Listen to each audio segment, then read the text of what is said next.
விருதுநகர் மாவட்டத்தில் பெரும்பாலான தடுப்பூசி மையங்களில் தடுப்பூசி தட்டுப்பாடு காரணமாக பொதுமக்கள் அவதி.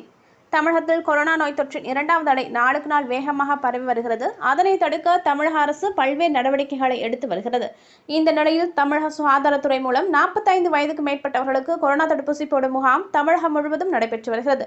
இந்நிலையில் விருதுநகர் மாவட்டத்தில் 130 கொரோனா தடுப்பூசி மையங்களில் இதுவரை 1,54,074 நபர்களுக்கு கொரோனா தடுப்பூசி செலுத்தப்பட்டுள்ளது. இந்த நிலையில் மாவட்டத்தில் உள்ள பெரும்பாலான தடுப்பூசி மையங்களில் கொரோனா தடுப்பூசி தட்டுப்பாடு ஏற்பட்டு உள்ளது. இந்நிலையில் சாத்தூரில் உள்ள அரசு ஆரம்ப சுகாதார மையத்தில் கொரோனா தடுப்பூசி தட்டுப்பாடு ஏற்பட்டுள்ளது. இதனால் கொரோனா முதல் தவணை மற்றும் 2வது தவணை தடுப்பூசி செலுத்த வரும் பொதுமக்கள் பெரிதும் பாதிக்கப்பட்டுள்ளனர்.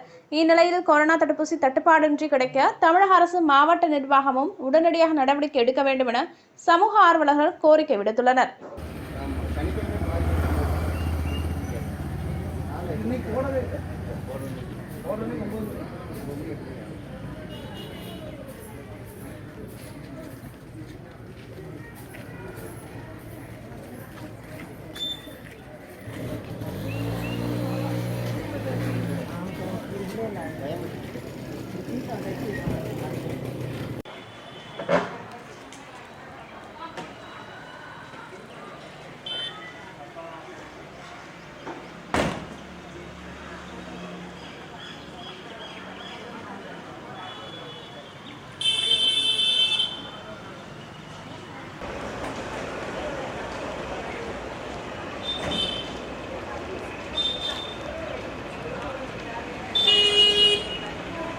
ஆமாம், சரிங்கண்ணா, சரி.